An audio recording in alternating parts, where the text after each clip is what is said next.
ಅಖಿಲಾಂಡ ಕೋಟಿ ಬ್ರಹ್ಮಾಂಡ ನಾಯಕ ರಾಜಾದಿರಾಜ ಯೋಗಿರಾಜ ಪರಬ್ರಹ್ಮ ಶ್ರೀ ಸಚ್ಚಿದಾನಂದ ಸದ್ಗುರು ಸಾಯಿನಾಥ್ ಮಹಾರಾಜ್ ಕಿ ಜೈ. ಗುರುವಿನ ಪಾದಾರವಿಂದಗಳಿಗೆ ವಂದಿಸುತ್ತಾ, ನಮಸ್ತೆ ಸ್ನೇಹಿತರೆ, ಹೇಗಿದ್ದೀರಾ? ಗುರುವಿನ ಆಶೀರ್ವಾದ, ನೀವು ನಂಬಿದ ದೇವತೆಗಳ ಆಶೀರ್ವಾದ ನಿಮ್ಮನ್ನು ಸರಿಯಾದ ಸಮಯಕ್ಕೆ ಅನುಗುಣವಾಗಿ ಮಾರ್ಗದರ್ಶನ ಮಾಡ್ತಾ ಇದೆ. ಹಾಗೆ ಸಂರಕ್ಷಿಸಲ್ಪಡ್ತಾ ಇದ್ದೀರಾ ನೀವು ಆ ಶಕ್ತಿಗಳಿಂದ. ಹಾಗೆ ನಾನು ಕೂಡ ಪ್ರಾರ್ಥನೆಯನ್ನು ಮಾಡ್ತಾ ಇವತ್ತಿನ ರೀಡಿಂಗ್ ಶುರು ಮಾಡ್ತಾ ಇದ್ದೀನಿ. ಎಂದಿನಂತೆ ಇದು ಒಂದು ಟೈಮ್ಲೆಸ್ ಜನರಲ್ ರೀಡಿಂಗ್ ಆಗಿರುತ್ತೆ. ಹಾಗೆ ಇದು ಕನೆಕ್ಟಿವ್ ಎನರ್ಜಿಯಲ್ಲಿರುತ್ತೆ. ಯಾವ ಸಮಯದ ಎನರ್ಜಿ ಪ್ರಕಾರ ನೀವು ಈ ಎನರ್ಜಿಗೆ ಕನೆಕ್ಟ್ ಆಗ್ತಿರೋ, ಖಂಡಿತವಾಗಿ ಈ ಎನರ್ಜಿ ನಿಮ್ಮನ್ನು ಹೀಲ್ ಮಾಡುತ್ತೆ, ಪ್ರೊಟೆಕ್ಟ್ ಮಾಡುತ್ತೆ, ಹಾಗೆ ನಿಮ್ಮನ್ನು ಗೈಡ್ ಕೂಡ ಮಾಡುತ್ತೆ. ಎಂದಿನಂತೆ ನೀವು ಕೂಡ ಗುರುವಿನಲ್ಲಿ ಹಾಗೆ ನೀವು ನಂಬಿದ ದೈವಶಕ್ತಿಗಳಲ್ಲಿ ನಂಬಿಕೆ ಇಟ್ಟು ಅವರ ಸ್ಮರಣೆ ಮಾಡ್ತಾ ನಿಮ್ಮ ಉಸಿರಿನ ಮೇಲೆ ನಿಮ್ಮ ದೃಷ್ಟಿಯನ್ನು ಕೇಂದ್ರೀಕರಿಸ್ತಾ ಈ ಎನರ್ಜಿಗೆ ಕನೆಕ್ಟ್ ಆಗಿ. ಮೊದಲನೆಯದಾಗಿ, ಜೀವನ ಈಗ ನಿಮ್ಮನ್ನು ಪರೀಕ್ಷಿಸುತ್ತಿದೆ. ಆದರೆ ಇದು ಶಿಕ್ಷೆ ಅಲ್ಲ, ಇದು ನಿಮ್ಮ ಬೆಳವಣಿಗೆಗೆ ಒಂದು ದಾರಿಯಾಗಿದೆ ಅನ್ನೋ ರೀತಿಯಲ್ಲಿ ಬರ್ತಾ ಇದೆ ಮೆಸೇಜ್. ಹಾಗೆ ನೀವು ತುಂಬ ಕಾಲ ಇತರಿಗಾಗಿ ಬದುಕಿದ್ದೀರಾ. ಅಂದರೆ ಒಬ್ಬರ ಬಗ್ಗೆ ಕಾಳಜಿ ಮಾಡೋದಾಗಿರ್ಬೋದು, ಅವರಿಗೆ ಪ್ರೀತಿ ಕೊಡೋದಾಗಿರ್ಬೋದು, ಅವರನ್ನು ನೋಡ್ಕೊಳ್ಳೋದಾಗಿರ್ಬೋದು, ಅವ್ರು ಹೇಳಿದ ರೀತಿಯಲ್ಲೇ ನೀವು ಬದುಕಿದ್ದಾಗಿರ್ಬೋದು. ಅದು ಅನಿವಾರ್ಯನೋ ಇಲ್ಲ, ನಿಮ್ಮ ಪ್ರೀತಿ ಕಾಳಜಿ ಅವರು ನಿಮಗೆ ಸರಿಯಾದದ್ದನ್ನೇ ಹೇಳ್ತಾ ಇದ್ದಾರೆ ಅನ್ನೋ ಒಂದು ಒಪ್ಪಿಗೆ ಆಗಿರ್ಬೋದು. ಈ ರೀತಿಯಾಗಿ ನೀವು ತುಂಬ ಕಾಲ ಇತರರಿಗಾಗಿ ಬದುಕಿದ್ದೀರಾ. ಈಗ ಸ್ವಲ್ಪ ಸಮಯ ನಿಮಗಾಗಿ ಬದುಕಿ ಅನ್ನೋ ರೀತಿಯಲ್ಲಿ ಇಲ್ಲಿ ಒಂದು ಮೆಸೇಜ್ ಬರ್ತದೆ. ನಿಮ್ಮನ್ನೇ ನೀವು ಪ್ರೀತಿಸೋದನ್ನು ಕಲೀರಿ, ಅದರಲ್ಲಿ ಯಾವುದೇ ತಪ್ಪಿಲ್ಲ ಅನ್ನೋ ರೀತಿಯಲ್ಲಿ ಬರ್ತದೆ. ಸ್ವಲ್ಪ ಬದಲಾವಣೆ ಮಾಡ್ಕೊಳ್ಳೋದ್ರಲ್ಲಿ ನೀವು ಯಾರನ್ನೋ ನಂಬಿ ನೋವನ್ನು ಕೂಡ ಅನುಭವಿಸಿದ್ದೀರಾ.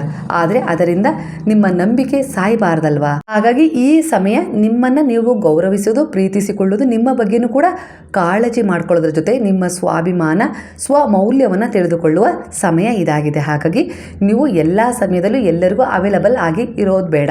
ಯಾಕಂದರೆ ಇದರಿಂದ ನಿಮ್ಮ ಮಹತ್ವ ತಪ್ಪಾಗಿ ಅರ್ಥ ಮಾಡ್ಕೊಂಡಿದ್ದಾರೆ. ಅಂದರೆ ನೀವಿಲ್ಲದೆ ಅವ್ರು ಬದುಕೋದಿಲ್ಲ ಅಲ್ಲ, ಅವರಿಲ್ಲದೆ ನೀವು ಬದುಕೋದಿಲ್ಲ ಅನ್ನೋ ರೀತಿಯಲ್ಲಿ ಈಗ ನಿಮ್ಮನ್ನು ಅವರು ನೋಡ್ತಾ ಇದ್ದಾರೆ. ಅಂದರೆ ನಿಮ್ಮ ಕಾಳಜಿ, ಪ್ರೀತಿ, ಪ್ರೇಮವನ್ನು ಎಲ್ಲೋ ಒಂದು ರೀತಿಯಲ್ಲಿ ಅವರು ದುರುಪಯೋಗ ಪಡಿಸ್ಕೊಳ್ತಾ ಇರ್ಬೋದು, ಇಲ್ಲ ಅಂದರೆ ಕಡೆಗಣಿಸ್ತಾ ಇದ್ದಾರೆ. ಯಾಕಂದರೆ ಅವರ ಸಮಯಕ್ಕೆ ನೀವು ಎಲ್ಲ ರೀತಿಯಲ್ಲೂ ಅವರಿಗೆ ಅವೈಲೇಬಲ್ ಆಗ್ತಾ ಇದ್ದೀರಾ. ಹಾಗಾಗಿ ನಿಮ್ಮ ಮಹತ್ವ ಅಂದರೆ ಬೆಲೆ ಕಡಿಮೆ ಆಗ್ತಾ ಇದೆ. ಅಂದರೆ ಯಾವುದೇ ಒಂದು ವಸ್ತು ಆಗಿರ್ಬೋದು, ಈಗ ಉದಾಹರಣೆಗೆ ಗಾಳಿ ನಮಗೆ ನಿರಂತರವಾಗಿ ಸಿಗ್ತಾ ಇದೆ ಅಲ್ವಾ? ಹಾಗಾಗಿ ಅದರ ಬೆಲೆ ಕಡಿಮೆ. ಅಂದರೆ ನಾವು ಅದಕ್ಕೆ ಜಾಸ್ತಿ ಮುಖ್ಯ ಅಂದ್ಕೊಳ್ತಾ ಇಲ್ಲ ಅದನ್ನು. ಅದೇ ನಮಗೆ ಎಲ್ಲಾದರೂ ಒಂದು ಉಸಿರುಗಟ್ಟುವಂತಹ ಜಾಗದಲ್ಲಿ ಕೂಡ ಹಾಕಿದಾಗ ಆ ಗಾಳಿಯ ಮಹತ್ವ ನಮಗೆ ಗೊತ್ತಾಗುತ್ತೆ. ಅದೇ ರೀತಿ ಕತ್ತಲೆಯಲ್ಲಿ ಕೂಡಿದಾಗ ಬೆಳಕಿನ ಮಹತ್ವ ಗೊತ್ತಾಗುತ್ತೆ. ಹಾಗೆ ನೀರಿಲ್ಲದೆ ಇದ್ದಾಗ, ಅಂದರೆ ನಾವು ನೀರು ಸಿಗದೇ ಇರೋ ಜಾಗದಲ್ಲಿ ಹೋಗಿ ಇದ್ದಾಗ ಆ ನೀರಿನ ಮಹತ್ವ ಗೊತ್ತಾಗುತ್ತೆ. ಈ ರೀತಿಯೇ ಇಲ್ಲಿ ನಿಮ್ಮ ಮಹತ್ವ ಅವರಿಗೆ ಈಗ ಗೊತ್ತಾಗ್ತಾ ಇಲ್ಲ. ಹಾಗಾಗಿ ಕೆಲವೊಂದು ಸಾರಿ ನೀವು ಕೂಡ ನಿಮ್ಮ ಸ್ವಮೌಲ್ಯವನ್ನು ತಿಳ್ಕೊಳ್ಬೇಕು. ಅವ್ರು ಬೇಕು ಅಂತೇಳಿ ಬಯಸ್ದಾಗಲೆಲ್ಲ ನೀವು ಅವರಿಗೆ ಅವೈಲಬಲ್ ಆಗೋದು ಅಷ್ಟಾಗಿ ಸರಿ ಅಲ್ಲ ಅನ್ನೋ ರೀತಿಯಲ್ಲಿ ಬರ್ತಾ ಇದೆ. ಇದರಿಂದ ನಿಮಗೆ ನೋವೇ ಸಿಕ್ಕಿದೆ, ಒಳ್ಳೆಯದು ಸಿಕ್ಕಿದೆ, ಇಲ್ಲ ಅಂತಲ್ಲ. ಆದರೆ ಕೆಲವೊಂದು ಸಾರಿ ಆ ಸಮಯಕ್ಕೆ ಅನುಗುಣವಾಗಿ ಅದು ಅವರು ಉಪಯೋಗಿಸ್ಕೊಂಡಿದ್ದಾರೆ, ಅರ್ಥ ಮಾಡ್ಕೊಂಡಿದ್ದಾರೆ. ನೀವು ತುಂಬಾ ಅವೈಲಬಲ್ ಆದಾಗ ಅವರು ನಿಮ್ಮನ್ನು ಕಡೆಗಣಿಸಿದ್ದು ಉಂಟು. ಈಗ ಆ ರೀತಿ ಒಂದು ಮನಸ್ಥಿತಿ ನಿಮಗೆ ಕಾಡ್ತಾ ಇದೆ. ಅಂದರೆ ನನ್ನನ್ನು ಎಲ್ಲೋ ಕಡೆಗಣಿಸ್ತಾ ಇದ್ದಾರೆ, ನಾನು ಇಷ್ಟು ವರ್ಷದಿಂದ ಅವರನ್ನು ಪ್ರೀತಿ ಮಾಡಿದೆ, ಅವರನ್ನು ಕಾಳಜಿ ಮಾಡಿದೆ, ಅವರಿಗೋಸ್ಕರ ಇಡೀ ಜೀವನವನ್ನೇ ಸವಿಸಿದ್ದೀನಿ. ಆದರೆ ಎಲ್ಲೋ ಒಂದು ರೀತಿಯಲ್ಲಿ ಅವರು ನನ್ನ ಒಂದು ಪ್ರೀತಿ, ಕಾಳಜಿ, ಈ ಒಂದು ನಂಬಿಕೆಯನ್ನು ಅರ್ಥ ಮಾಡ್ಕೊಳ್ಳಿಲ್ಲ ಅನ್ನೋ ರೀತಿಯಲ್ಲಿ ನಿಮಗೆ ನೀವೇ ಈಗ ಪ್ರಶ್ನೆ ಮಾಡ್ಕೊಳ್ತಾ ಇದ್ದೀರಾ. ಹಾಗಾಗಿ ಇನ್ನು ಮುಂದೆ ನಿಮ್ಮದೇ ರೀತಿಯಲ್ಲಿ ನೀವು ಬದುಕಿ, ನಿಮ್ಮ ಸ್ವಮೌಲ್ಯವನ್ನು ನೀವು ತಿಳ್ಕೊಂಡು ನಿಮ್ಮನ್ನು ಗೌರವಿಸಿ, ನಿಮ್ಮನ್ನು ಪ್ರೀತಿಸಿ. ನಿಮಗೆ ಯಾವ ರೀತಿ ಒಂದು ಸಂತೋಷ ಕೊಡುತ್ತಲ್ಲ, ಕೆಲವೊಂದು ಆಸೆಗಳನ್ನು ನೀವು ಮರೆಮಾಚಿ ಜೀವನದಲ್ಲಿ ಇನ್ನೊಬ್ಬರಿಗೆ ಸಮರ್ಪಣೆ ಆಗಿರೋದು, ಮಕ್ಕಳಾಗಿರ್ಬೋದು, ಗಂಡ ಆಗಿರ್ಬೋದು, ಇನ್ನು ಯಾವುದೇ ರೀತಿ ಒಂದು ಸೇವೆಯಲ್ಲಾಗಿರ್ಬೋದು. ಆದರೆ ಈಗ ನಿಮಗೋಸ್ಕರ ಸ್ವಲ್ಪ ಬದುಕಿ. ಅಂದರೆ ನಿಮಗಿಷ್ಟ ಆದ ದೇವಸ್ಥಾನಕ್ಕೆ ಹೋಗೋದಾಗಿರ್ಬೋದು, ಇಷ್ಟ ಆದ ಒಂದು ಪಾರ್ಕಲ್ಲಿ ಹೋಗಿ ಒಂದು ಸ್ವಲ್ಪ ಸುತ್ತಾಟ ಮಾಡೋದಾಗಿರ್ಬೋದು, ಇಷ್ಟವಾದ ಒಂದು ಸ್ವಲ್ಪ ಸ್ಥಳಗಳಿಗೆ ಹೋಗೋದಾಗಿರ್ಬೋದು, ಇಲ್ಲ ಯಾರದ್ದೋ ಒಂದು ಸ್ನೇಹಿತೆಯ ಮನೆಗೆ ಹೋಗಿ ಸ್ವಲ್ಪ ಹೊತ್ತು ಮಾತನಾಡಿ ಬರೋದಾಗಿರ್ಬೋದು, ಯಾವುದೋ ಒಂದು ತೀರ್ಥಕ್ಷೇತ್ರಕ್ಕೆ ಹೋಗೋದಾಗಿರ್ಬೋದು. ಈ ರೀತಿಯ ಕನಸುಗಳನ್ನು ನೀವು ಅದುಮಿ ಹಿಡ್ಕೊಂಡು, ಇಲ್ಲ ನಿಮ್ಮಲ್ಲಿರುವ ಒಂದು ಕಲೆಯನ್ನು, ನಿಮ್ಮದು ಕೂಡ ಒಂದು ಕನಸಿತ್ತು, ನಾನು ಹೀಗೆ ಆಗಬೇಕು, ನಾನು ಇದೇ ರೀತಿ ಒಂದು ಫೀಲ್ಡಲ್ಲಿ ಮುಂದೆ ಹೋಗಬೇಕು ಅನ್ನೋ ಆಸೆ ಇಟ್ಕೊಂಡಿದ್ರೆ. ಆದರೆ ಇಲ್ಲಿ ಮಕ್ಕಳು, ಗಂಡ, ಸಂಸಾರ, ಕುಟುಂಬ, ಈ ರೀತಿಯಾಗಿ ಅದು ಗಂಡಿಗೆ ಆಗಿರ್ಬೋದು, ಹೆಣ್ಣಿಗೆ ಆಗಿರ್ಬೋದು, ಇದರಲ್ಲಿ ನೀವು ಬ್ಯುಸಿ ಆಗಿಬಿಟ್ರಿ, ನಿಮ್ಮನ್ನು ನೀವು ಸಂಪೂರ್ಣವಾಗಿ ಸಮರ್ಪಣೆ ಮಾಡಿಕೊಂಡ್ರಿ. ಆದರೆ ಎಲ್ಲಿವರೆಗೂ ಅಂದರೆ ಯಾವ ರೀತಿ ಆಗಿದೆ ಅಂದರೆ, ರೆಕ್ಕೆ ಬಂದ ತಕ್ಷಣ, ಅವರು ಹಾರಲಿಕ್ಕೆ ಕಲಿತ ತಕ್ಷಣ ನಿಮ್ಮನ್ನು ಕಡೆಗಣಿಸ್ತಾರೆ ಅನ್ನೋ ರೀತಿಯಲ್ಲಿ ಈಗ ನೀವು ಸ್ವಲ್ಪ ಒತ್ತಡದಲ್ಲಿ ಇದ್ದೀರಾ ಅನ್ನೋ ರೀತಿಯಲ್ಲಿ ಇಲ್ಲಿ ಫೀಲ್ ಕಾಣಿಸ್ತಾ ಇದೆ. ಹಾಗಾಗಿ ಈಗೂ ಕೂಡ ಕಾಲ ಮಿಂಚಿಲ್ಲ. ನಿಮ್ಮ ಕರ್ತವ್ಯ, ಜವಾಬ್ದಾರಿಯನ್ನು ನೀವು ಸರಿಯಾದ ರೀತಿಯಲ್ಲಿ ನಿರ್ವಹಿಸಿದ್ದೀರಾ. ಅಂದರೆ ನಿಮ್ಮ ಕರ್ಮವನ್ನು ಒಂದು ಒಳ್ಳೆಯ ಉದ್ದೇಶದ ಜೊತೆ ಕನೆಕ್ಟ್ ಮಾಡಿ ಅವ್ರಿಗೇನು ಕೊಡಬೇಕಾಗಿತ್ತಲ್ಲ, ನೀವು ಅದನ್ನು ಕೊಟ್ಟಿದ್ದೀರಾ. ಆದರೆ ಈಗ ಇನ್ನು ಉಳಿದ ಸಮಯವನ್ನು ನಿಮಗೋಸ್ಕರನೂ ಬದುಕೋದನ್ನು ಕಲೀರಿ ಅನ್ನೋ ರೀತಿಯಲ್ಲಿ ಇಲ್ಲಿ ಮೆಸೇಜ್ ಬರ್ತಾ ಇದೆ. ನಿಮಗೋಸ್ಕರನೂ ಸ್ವಲ್ಪ ಜೀವಿಸೋದನ್ನು ಕಲೀರಿ. ಅವರಿಗೆ ಅವೈಲೇಬಲ್ ಆಗಬಾರ್ದು ಅಂತ ಅಲ್ಲ, ಎಷ್ಟು ಬೇಕೋ ಅಷ್ಟು. ಅಂದರೆ ನಿಮ್ಮ ಬೆಲೆನೂ ಅವ್ರಿಗೆ ಗೊತ್ತಾಗಬೇಕಲ್ಲ. ನೀವು ಇಲ್ಲದೆ ಇರೋದು, ನೀವು ಅವರಿಗೆ ಅವ್ರು ಕೇಳೋದಕ್ಕಿಂತ ಮೊದಲೇ ಎಲ್ಲ ತಯಾರಿ ಮಾಡ್ತಾ ಇರೋದ್ರಿಂದ, ಕೊಡ್ತಾ ಇರೋದ್ರಿಂದ ಅವ್ರಿಗೆ ನಿಮ್ಮ ಬೆಲೆ ಕಡಿಮೆ ಆಗ್ತಿದೆ. ಈಗ ಅವ್ರು ಕೇಳ್ಪಡ್ಕೊಳ್ಬೇಕು ಪದೇ ಪದೇ, ಆಗ ಅವ್ರಿಗೆ ಬೆಲೆ ಗೊತ್ತಾಗತ್ತೆ. ಓ ಅಮ್ಮನೋ ಇಲ್ಲ ಅಪ್ಪನೋ ಯಾವ ಸಂಬಂಧನೇ ತಗೊಳ್ಳಿ, ಅಲ್ಲಿ ಅವರು ಇದ್ದಾಗ ನನಗೆ ಅದ್ರ ಬಗ್ಗೆ ಅಷ್ಟು ಹೆವಿ ಆಗ್ತಾ ಇರಲಿಲ್ಲ, ಈಗ ಅವ್ರು ಇವತ್ತಿಲ್ಲ, ಅದರಿಂದ ನನಗೆ ಅದೆಲ್ಲ ನಾನೇ ಮಾಡ್ಕೊಳ್ಬೇಕು ಅಂತೇಳಿ ನಂಗೆ ಅನಿಸ್ತಾ ಇದೆ ಅನ್ನೋ ರೀತಿಯಲ್ಲಿ ಅವ್ರಿಗೆ ಫೀಲ್ ಆಗಬೇಕು. ಆಗಲೇ ನಿಮ್ಮ ಬೆಲೆ ಅವರಿಗೆ ಅರ್ಥ ಆಗೋದು. ಆ ರೀತಿ ಕೂಡ ನಿಮಗೆ ನೀವು ಸ್ವಲ್ಪ ಸಮಯವನ್ನು ಕೊಟ್ಕೊಳ್ಳಿ ಅನ್ನೋ ರೀತಿಯಲ್ಲಿ ಕೆಲವರ ಎನರ್ಜಿಗೆ ಇಲ್ಲಿ ಒಂದು ಎನರ್ಜಿ ಕನೆಕ್ಟ್ ಆಗ್ತಾ ಇದೆ.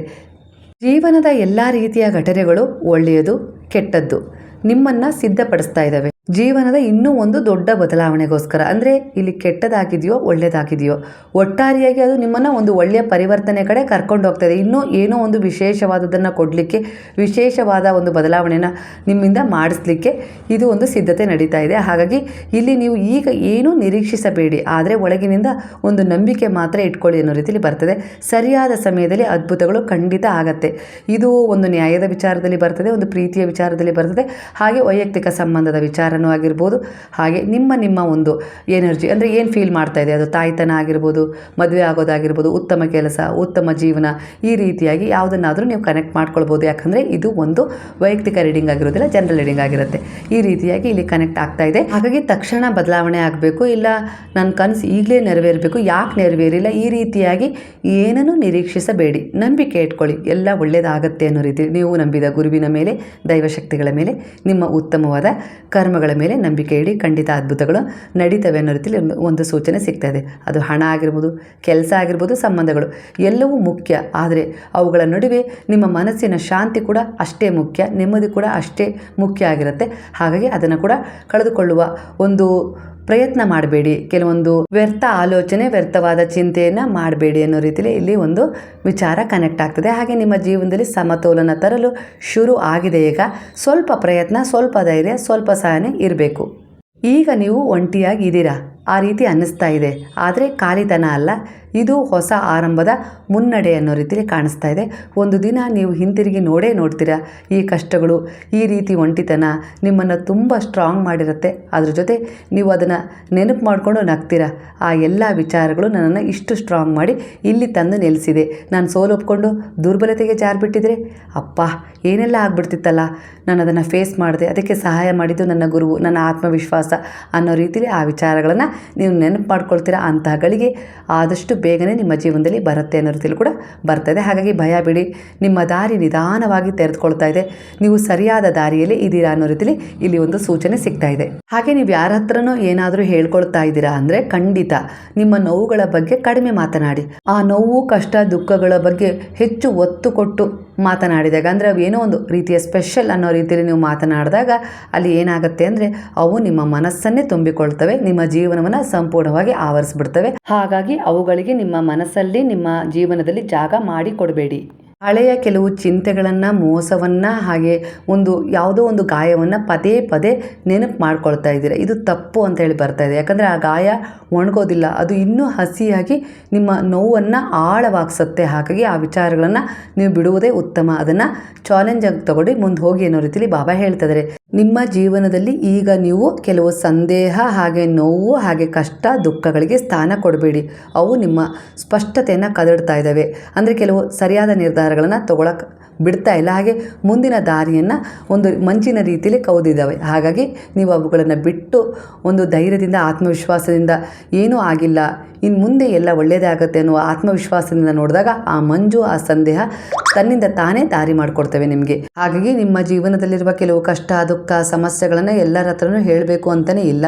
ಎಲ್ಲವನ್ನು ಹಿಡಿದುಕೊಂಡು ಕೂರುವುದು ಕೂಡ ಬೇಡ, ಬಿಡುವುದನ್ನು ಕಲ್ತ್ಕೊಳ್ಳಿ. ಆಗ ನಿಮ್ಮ ಜೀವನದಲ್ಲಿ ಹೊಸ ಅಧ್ಯಾಯ ಪ್ರಾರಂಭವಾಗುತ್ತೆ ಅನ್ನೋ ರೀತಿಯಲ್ಲಿ ಇಲ್ಲಿ ಮೆಸೇಜ್ ಬರ್ತದೆ. ಜೀವನ ನಿಮ್ಮನ್ನು ಮುರಿಯೋದಕ್ಕೆ ಇಲ್ಲ, ನಿಮ್ಮನ್ನು ಕುಗ್ಸೋಕೆ ಬಂದಿಲ್ಲ, ನಿಮ್ಮನ್ನು ಗಟ್ಟಿಯಾಗಿಸಲು, ಹಾಗೆ ನಿಮ್ಮ ಆತ್ಮದ ಉದ್ದೇಶವನ್ನು ಪೂರ್ಣ ಮಾಡ್ಕೊಳ್ಳೋಕ್ಕೆ ನಿಮಗೆ ಸಹಾಯ ಮಾಡಲು ಬಂದಿದೆ ಅನ್ನೋ ರೀತಿಯಲ್ಲಿ ಬರ್ತಾ ಇದೆ.